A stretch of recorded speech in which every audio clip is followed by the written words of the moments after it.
Kuwait plans on using Gaydar for anyone who attempts to enter any of the Gulf cooperation countries.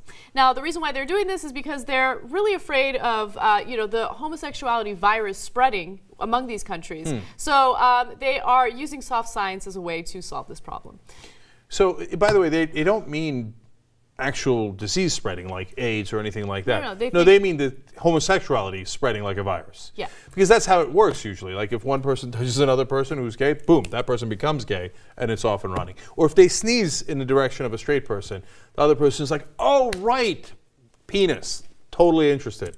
Yeah. So these guys have it figured out. They're crazy. Okay, so usually the hatred toward gay people has to do with ignorance, and this is a perfect example of that. In fact, the director of public health in Kuwait says the following: "We will take stricter measures that will help us detect gays who will then be barred from entering Kuwait or any of the Gulf member states." Those quotes always amuse me. I know it's serious because they terrible discrimination, etc. But like, we will be very strict with the gays. If we catch those gays, we're going to be very, very strict with them. They're being naughty. Like, all right, dude. And by the way, you know what happens in the Gulf states and why they're actually seeing an increase in what they perceive to be homosexuality, but in reality, it's just that they're maybe noticing it more. It always existed, etc. Is that they're not ever in contact with women, right? The women are covered up. They're kept in protective custody in their homes. In Saudi Arabia, they can't even drive, etc. So what do guys do? They keep hanging out with each other, especially when they're going through puberty. So since there's no women and there's only guys around, what do some of them do? They have sex with one another, right? It's actually, super ironically, your backwards culture that leads to more homosexual acts, right? And then you turn around and you're like, oh, the Westerners, the expats, they're spreading their gay virus all around here. No, ironically, it's your laws. And you should reconsider those. You should do a little gaydar on yourself and see what you come up with.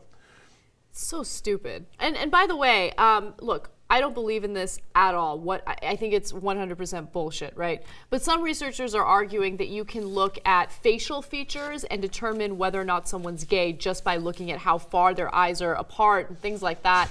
And one of those, and I'm oversimplifying it, but the reason why I'm oversimplifying it is because I think it's absurd. Anyway, one of those researchers is Joshua Tabak. He's from the University of Washington, and he says, should you trust your gaydar in everyday life? Probably not. In our experience, average gaydar judgment accuracy was only in the 60% range. 60% of the time, it works every time.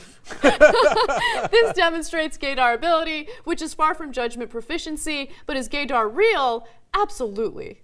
Not buying it, sorry. Okay, now that researcher's a real guy. He's not from Kuwait. He's not trying to discriminate against gays.